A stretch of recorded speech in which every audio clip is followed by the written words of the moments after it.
बिस्मिल्लाहिर्रहमानिर्रहीम। अस्सलाम वालेकुम डियर स्टूडेंट, माई सेल्फ तहसीब सुनो और आप सबको वेलकम किया जाता है स्टार लीगल अकेडमी के यूट्यूब चैनल में। आज का हमारा टॉपिक है contract. What is contract and essential ingredients for a valid contract. आज का हमारा जो टॉपिक है वो है कि कॉन्ट्रैक्ट क्या है और एक वैलिड कॉन्ट्रैक्ट बनाने के लिए किन इसेंशियल इंग्रेडिएंट्स की ज़रूरत होती है। तो सबसे पहले हम ये पढ़ते हैं कि कॉन्ट्रैक्ट क्या है। कॉन्ट्रैक्ट का ये जो टर्म है ये डिफाइन है सेक्शन 2H। कॉन्ट्रैक्ट एक्ट में जो सेक्शन 2 है उसके H में इस टर्म को डिफाइन किया गया है। सेक्शन 2H कहता है contract means an agreement which is enforceable by law.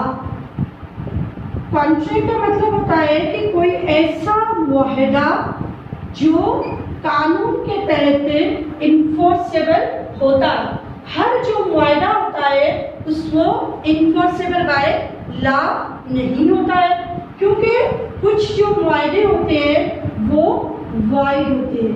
अब वाइड कॉन्ट्रैक्ट का मतलब होता है कि कोई ऐसा मुआहदा जो दो बंदों के बीच में तो है मगर वो कॉन्ट्रैक्ट एक्ट 1872 के टर्म्स एंड कंडीशन के मुताबिक नहीं है। तो कॉन्ट्रैक्ट उस चीज़ को कहते हैं, ऐसे मुआहदों को कहते हैं जो इन्फोर्सेबल बाय लॉ होता है। अगर कोई ऐसा मुआहदा है जो इन्फोर्सेबल बाय लॉ नहीं है तो उसको कहा जाता है वाइड कॉन्ट्रैक्ट। अब हम देखते हैं एक वैलिड मुआहदे को बनाने के लिए हमें किन इसेंशियल इंग्रेडिएंट्स की ज़रूरत पड़ती है। जैसे मैं आपको एक एग्जांपल दूं, अगर हमें कोई बिरयानी बनानी है तो बिरयानी बनाने के लिए भी सबसे पहले हमें वो अज्जा चाहिए। अगर हमारे पास वो अज्जा अवेलेबल नहीं है या उनमें से कोई भी एक चीज़ मिसिंग है तो हमारी बिरयानी नहीं बनेगी। ठीक इसी तरीके से एक वैलिड मुआहदे के लिए कॉन्ट्रैक्ट एक्ट 1872 में उसके तमाम तरह इसेंशियल इंग्रेडिएंट्स बताए गए। अब वन बाय वन हम उन चीज़ों को डिस्कस करेंगे कि एक वैलिड मुआहदे के लिए हमें किन चीज़ों की ज़रूरत होती है। सबसे पहले proposal, P for proposal. Proposal ये जो टर्म है वो डिफाइंड है section 2A of contract act 1872। Proposal का मतलब होता है, इसको हम आसान करके पढ़ें तो इसको कहा जाता है ऑफर। सबसे पहले मैं यहाँ पे कॉन्ट्रैक्ट का फार्मूला लिख देती हूँ, आप लोगों को और आसान हो जाएगा। सबसे पहले proposal plus promise plus consideration is equal to contract. Proposal, promise, consideration, इन तीनों को मिलाकर बनता है एक वैलिड कॉन्ट्रैक्ट। अब आर वाली इंग्लिश में हम लिखते हैं ऑफर प्लस एक्सेप्टेंस प्लस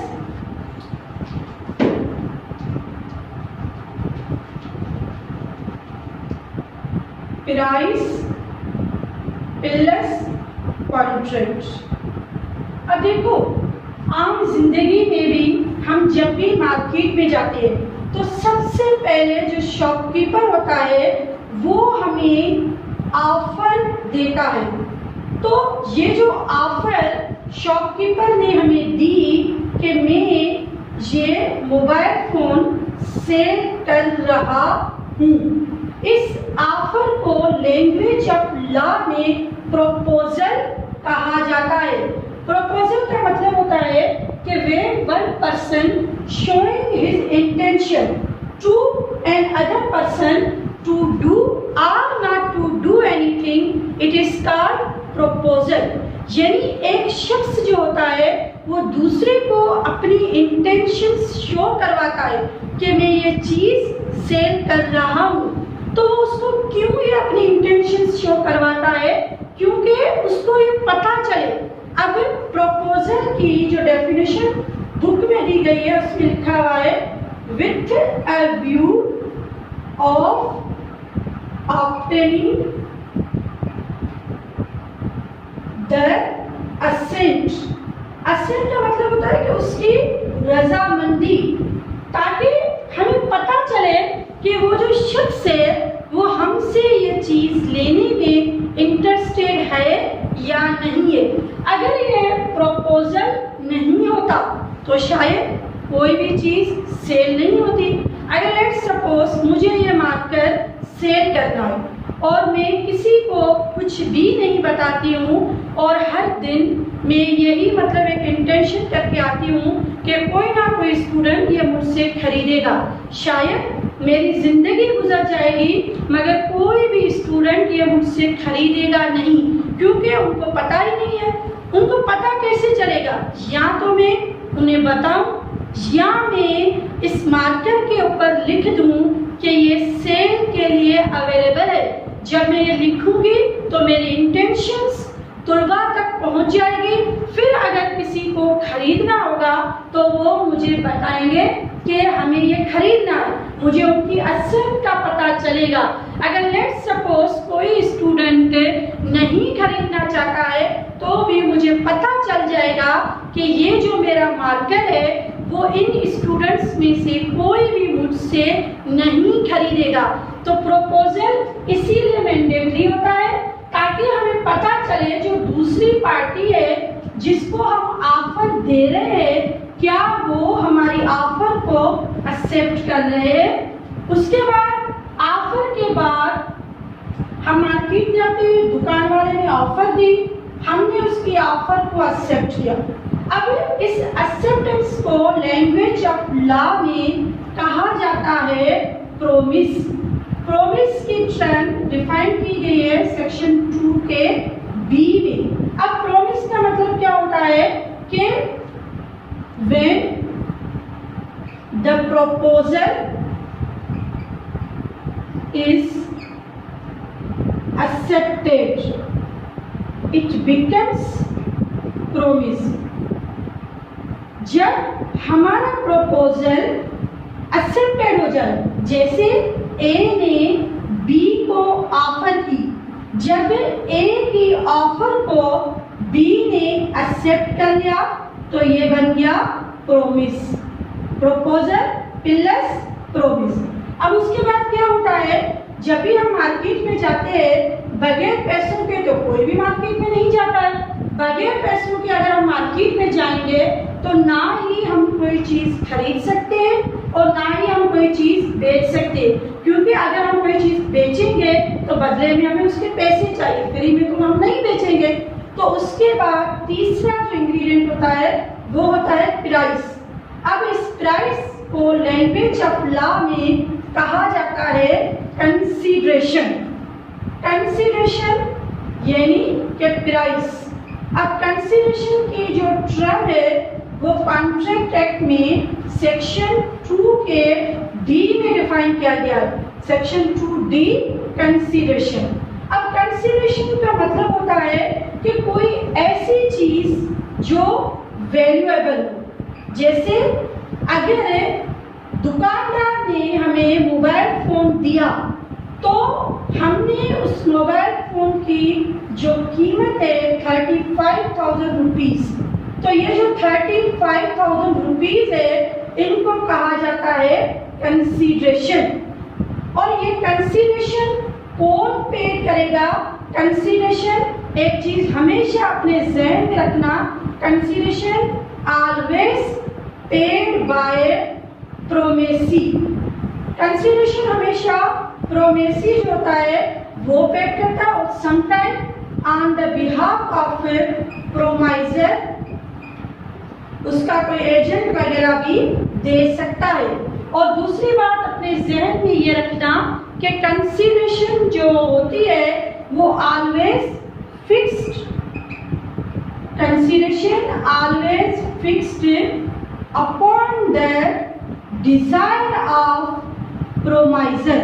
मतलब कि जो कंसीडरेशन होती है वो हमेशा प्रोमाइजर के ख्वाहिश पे मुकर्रर की जाती है, यानी जो ऑफर देने वाला होता है वो खुद मुकर्रर करता है कि मैं इस चीज की क्या प्राइस आप लोगों से रिसीव कर रहा हूँ। जैसे हम मार्केट में जाते हैं तो मार्केट में जो भी चीजें हम खरीदते हैं उनकी जो प्राइस होती है वो फिक्स करता है शॉपकीपर। शॉपकीपर क्या करता है, उसकी प्राइस फिक्स करता है। उसके बाद जो कस्टमर जो होता है वो प्राइस पे करता है, और इसी तरीके से शॉपकीपर और कस्टमर के दरमियान एक कॉन्ट्रैक्ट बनता है। तो एक वैलिड कॉन्ट्रैक्ट बनाने के लिए हमें किन इसेंशियल इंग्रेडिएंट्स की जरूरत होती है? प्रपोजल, प्रॉमिस, कंसीडरेशन, जिसको ऑर्डिनरी इंग्लिश में हम कहते हैं ऑफर, एक्सेप्टेंस, प्राइस। अब कोई भी कॉन्ट्रैक्ट हो, अगर हमें ये चेक करना है कि आया ये कॉन्ट्रैक्ट वैलिड है या वाइड है, तो बिल्कुल ये आसान है। हम किस तरीके से चेक कर सकते हैं? हम देख सकते हैं, अगर जो फार्मूला हमने लिखा है proposal plus promise plus consideration is equal to contract, अगर ये तीनों इंग्रेडिएंट्स अवेलेबल है तो ये कॉन्ट्रैक्ट वैलिड है।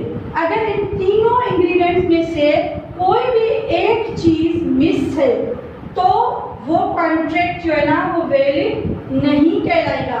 और कॉन्ट्रैक्ट के लिए जो पार्टीज होती है, एक होती है प्रोमाइजर, दूसरा होता है प्रोमेसी। प्रोमाइजर वो बंदा होता है जो प्रपोजल देता है, प्रोमेसी वो बंदा होता है जो प्रपोजल को एक्सेप्ट करता है। तो एक वैलिड कॉन्ट्रैक्ट के लिए हमें इन तीन इंग्रेडिएंट्स की जरूरत पड़ती है। Thank you.